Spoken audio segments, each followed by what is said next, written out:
Good morning! Kape tayo. Dito naman ako sa taas ang magtimpla para sakto talaga yung ating coffee. Ito yung ititimpla natin mga langga. So, nagpapakulo tayo ng tubig. Yan. Almusal tayo dahil mababantay na naman sa tindahan. Tapos na ako mag-aayos ng aking kusina kahapon. So, ngayon naman sa tindahan tayo makapokus. Yan. Dito tayo sa tasang maliit mga langga. Talagang magkakasya na to dito. Talagang sakto na to sa timpla. No? Yan. Yan mga langgaan. Yan. Tapos, kakain tayo ng kanin. Yan. Yung ating ulam ay nagmamantika langga. Nag-o-oily. Yan, nag-o-oily. Nag-o-oily sa mga langga, no? Yan. Gabi yan langga.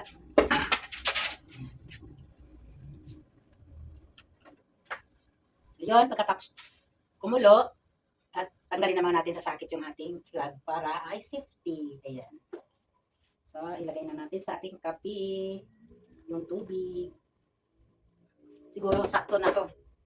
Yun, hindi na to malabnaw yung ating coffee. Ayan, mga langga. Oh. Dahil sa tasa na nating maliit. Yan, tinimpla. Yan. Ayos na langga, oh. Oh, talaga ganito talaga kalit na tasa. Dapat talaga ang pagtitimplahan nitong kape natin, ano. Ayan. So, yun. Ilagay natin siya sa lamisa. Ayan, yung ating misa. Kasi ganito kakain. Ayan. Yan. Tapos magkuha tayo ng ating kanin. Yan.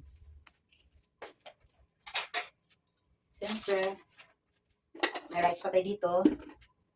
Yan. Ay, tayo lang, kakain. Pusin na natin to para di maano. Ay, pao yung ating kanin mga langga. Sayang. Huwag natin abutin pang mapalis yung ating kanin. Dito na natin ilagay. Tapos, kuha na lang tayo dito sa ating mangkok ng ulam. Yung mga langga. Dapat ko kayo mga langga.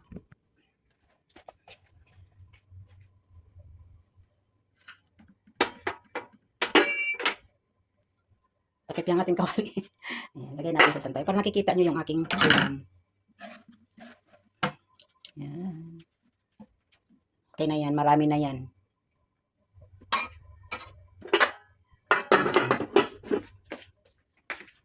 Kain tayo mga langga. So yun mga langga, kain po tayo. Gabi yung ating ulam. Hinataang gabi. So, may coffee, tubig. Ayan. So doon natin kayo ilalagay. So yan, kain po tayo mga langga. Lord, maraming salamat sa grasya naman.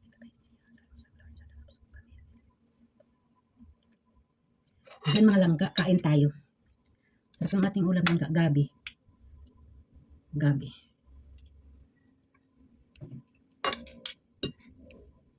Kain.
Laman.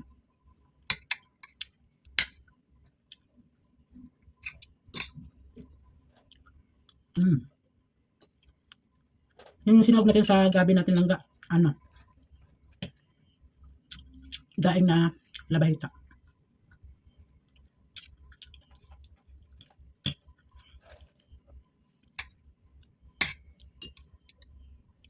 Tapos pinabili ko yung anak ko ng gabi kalating kilo. Kasamang laman.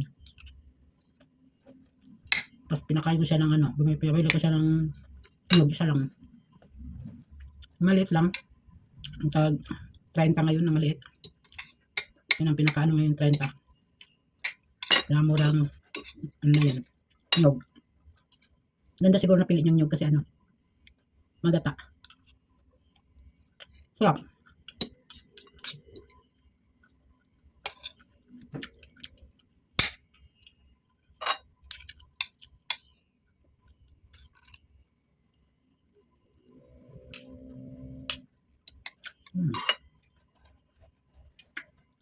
Nagkakape ako, pero gusto ko yung magkaroon na ng laman ng tiyan ko bago ko magkape para ay hindi naman maano yung ating acid, no?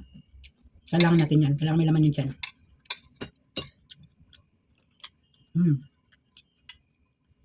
Ganun din yung umiinom ka ng drinks, kailangan lagyan ng laman ng tiyan mo bago ka aminom.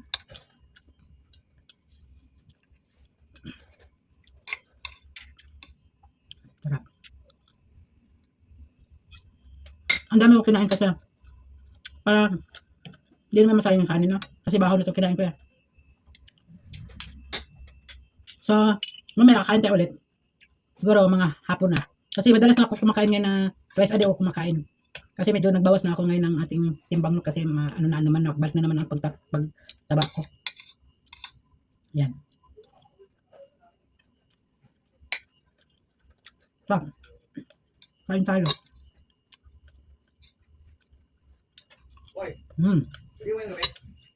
Alam mo lang. Kami nagsasalta.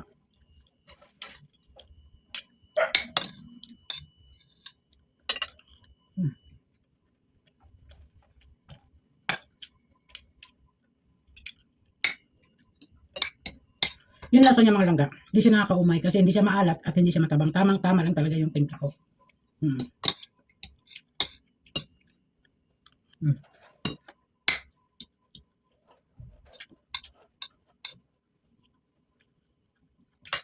Kasi yung sinugod ng labayta, nababad ko siya ng 2 araw at 2 gabi.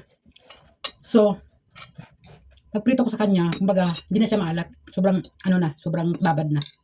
Kaya hindi siya maalat, kaya naglagay ako ng asin nito pagkaluto. Kasi kung hindi nababad yung labayta at diretso ko na siyang pinirito, kasi daing siya, no? Maalat yun, yun na yung pangtinta ko sa kanya, sa ating gabi. Hindi na ako maglalagay ng asin nun. Nababad natin ng matagal. So, matabang na siya. Ang ginawa ko, naglagay ako ng asin sa ating gulay.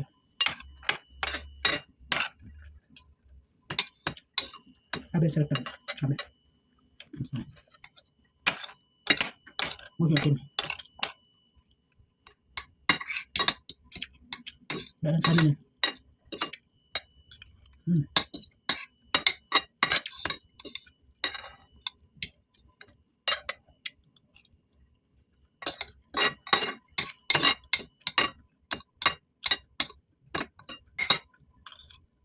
Yun naman lang. Salamat sa inyong panonood.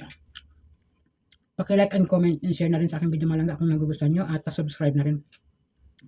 At please naman huwag nyo naman i-skip yung ads. Thank you!